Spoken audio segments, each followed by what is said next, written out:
सब्र करो साहब जी, आपके भाई की इतनी ही जिंदगी थी। लेकिन ये मेरे हाथ से क्यों हुआ? अरे हमारा वहां जाना बहुत जरूरी है। उनके सब रिश्तेदार आए हुए होंगे, क्या कहेंगे कि बहू के घर से कोई नहीं आया। मगर हमें तो उनका एड्रेस भी नहीं पता। तो फोन पर पूछ लो ना, या मुझे मिला कर दो, मैं बात करती हूँ।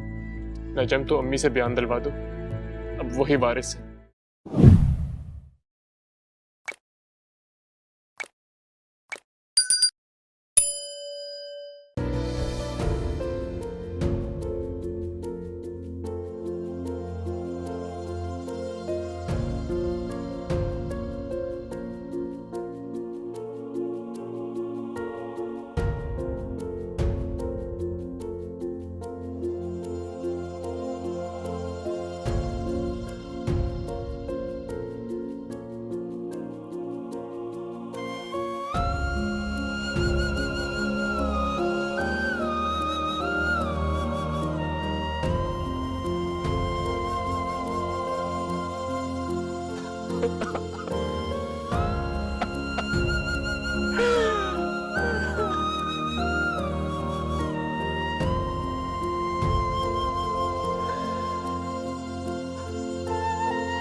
सब्र करो साहब जी, आपके भाई की इतनी ही जिंदगी थी। लेकिन ये मेरे हाथ से क्यों हुआ?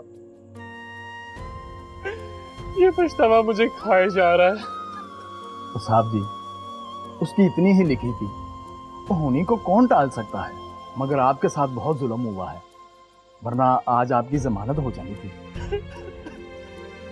वो तो चला गया, लेकिन मैं तो जिंदा हूं। आज नहीं तो कल मुझे रिहाई मिल ही जाएगी। लेकिन मेरा भाई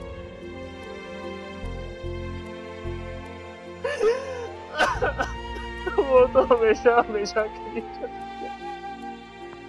जी साहब जी, अब ये दुख तो आपके साथ ही जाएगा।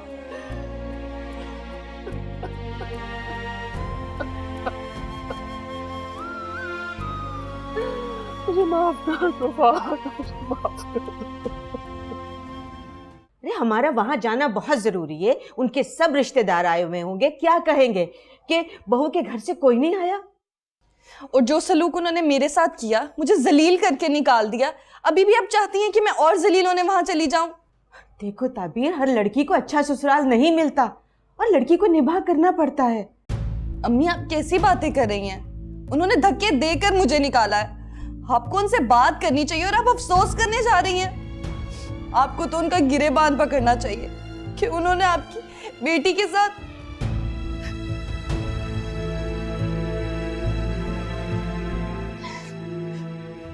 देखो बेटा, तुम्हारे शौहर ने तुम्हें कुछ कहा, तुमसे बदसलूकी की?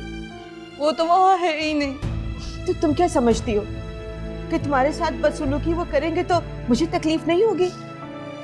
अपनी औलाद को जरा सी चोट पहुंचे तो माँ तड़प जाती है। तो फिर अम्मी, बेटा ये मौका इन बातों का नहीं है। हम नाराज होके बैठ जाएंगे तो उनको और मौका मिल जाएगा। जानती हो वो किस तरह कान भरेंगे तुम्हारे शौहर के? उन्हें ये मौका नहीं मिलना चाहिए बेटा कि देवर की मौत पे बहू और उसके घर से कोई नहीं आए। तो मैं उन्हें बताऊंगी नहीं कि उन लोगों ने क्या किया मेरे साथ। बेटा वो तो सास और बहू के झगड़े का रंग दे देंगे, मगर भाई की मौत पे ना जाना बहुत बड़ा इशू बन जाएगा। नहीं अम्मी, मैं वहां नहीं जाऊंगी। जब तक अहमद नहीं आ जाते मैं नहीं जाऊंगी वहां। बेवकूफ मत बनो, मैं जो कह रही हूँ उस पर अमल करो। बेटा घर ऐसे नहीं बसते, वो सिखा पढ़ा कर अहमद के दिल में खरीश पैदा कर देंगे। तो बहुत अजीब हालात है वहाँ। शौहर तुम्हारा जेल में है और घर में मौत हो गई है और उस मौत का जिम्मेदार तुम्हारा शौहर है। उन्होंने जानबूझकर तो नहीं मारा होगा ना? बेटा नियतों का हाल तो ऊपर वाला ही जानता है। अम्मी, आप ये क्या कह रही हैं? बेटा हमारा वास्ता तो उनसे अब पड़ा है ना, चंद दिन हुए। इससे पहले उनके दरमियान में क्या चल रहा था हमें नहीं पता।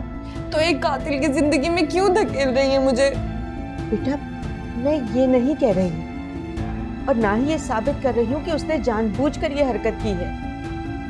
मैं तो सिर्फ अंदाजा लगा सकती हूँ और अंदाजे कभी सही भी होते हैं और गलत भी।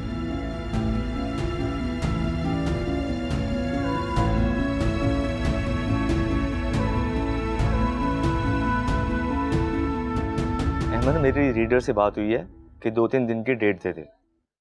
नजम, समझने की कोशिश करो तुम। मेरा घर जाना बहुत जरूरी है। पता नहीं वहां सबकी क्या हालत होगी। अब तो डेट पर ही बात हो सकती है जज साहब से। तो मुझे जाने की परमिशन मिल जाएगी? मतलब मेरी जमानत हो जाएगी? यार सच्ची बात तो ये है कि फहद की डेथ से हमारा केस बहुत कमजोर हो गया।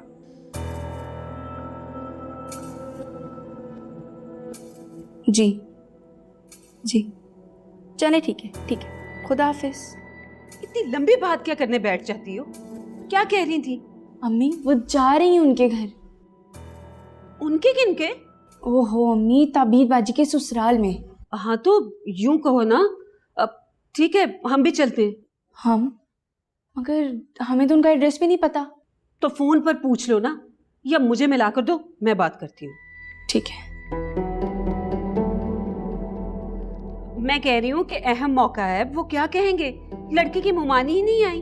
आप वेट करें, मैं भी साथ ही चलती हूँ आपके। हेलो हेलो, बोले तो सही। इसे देख, कोई आवाज ही नहीं आ रही। ये जो हर वक्त चिपकी रहती है ना, तो इसके साथ मशीनरी है, गर्म हो गई होगी। देख। अम्मी कॉल तो कनेक्ट ही नहीं हुई और आप बोलने लग गई। तूने ही मुझे पकड़ाया था, मैं तो समझी कि बोल रही होंगी। चल दोबारा मिला, चल।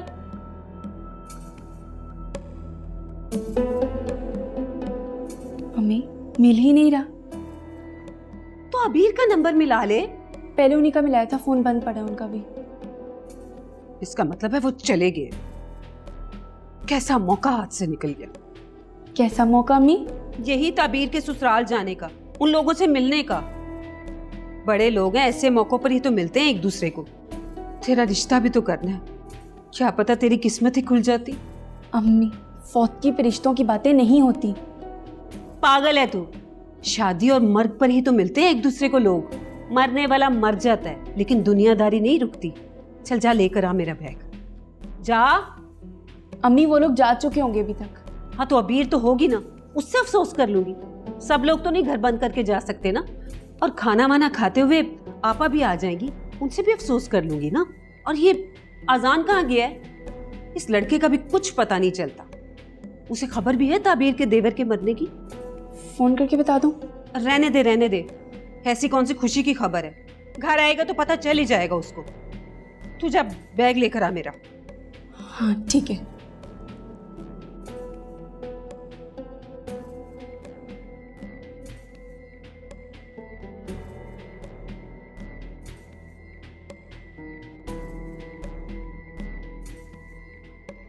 तुम बात तो करके देखो, मतलब अदालत से रिक्वेस्ट करो, उन्हें बताओ कि मैं जाना चाहता हूँ, मेरी जमानत होनी चाहिए। करता हूँ कोशिश, मगर अब केस बहुत बिगड़ गया। नजम तो अम्मी से बयान दिलवा दो, अब वही वारिस है। जब उन्हें एतराज नहीं होगा तो अदालत एतराज क्यों करेगी? कानून के अपने तकाजे होते हैं अहमद। अगर तुम्हारी मामा आके बयान दे भी दें तो उसका भी एक प्रोसीजर होता है।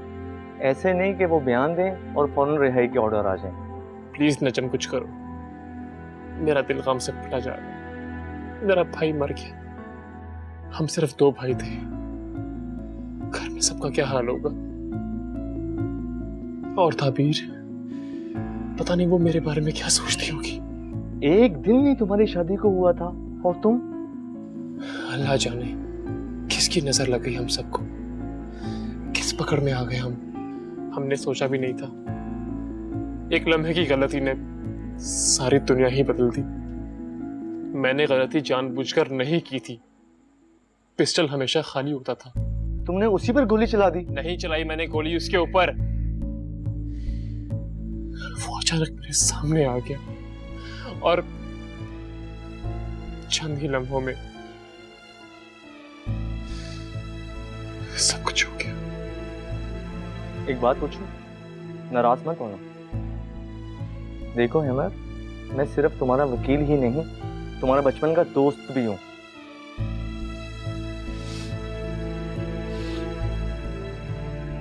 तुम पूछना क्या चाहते हो? देखो हेमर, जिंदगी में कुछ ऐसे मामला होते हैं जो इंसान अपने आप से भी शेयर नहीं करता, और अगर तुम सच बोल दो तो मुझे केस हैंडल करने में हेल्प मिलेगी।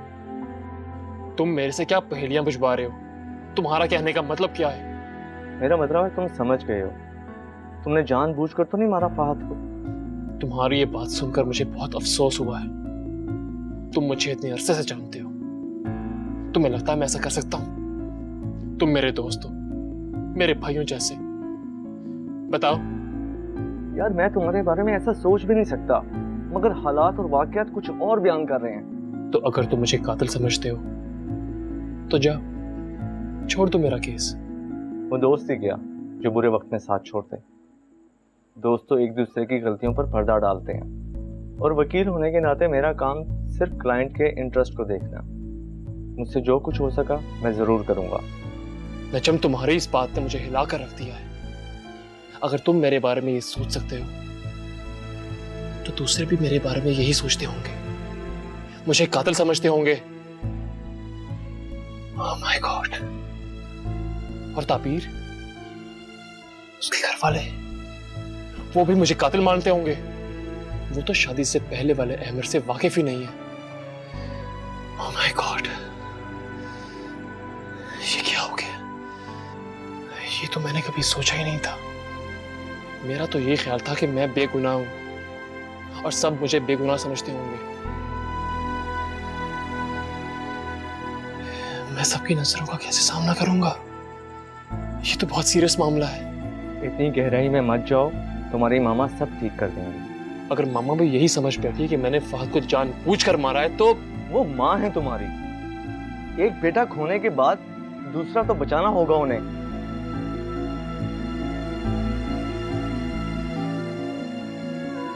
देखते हैं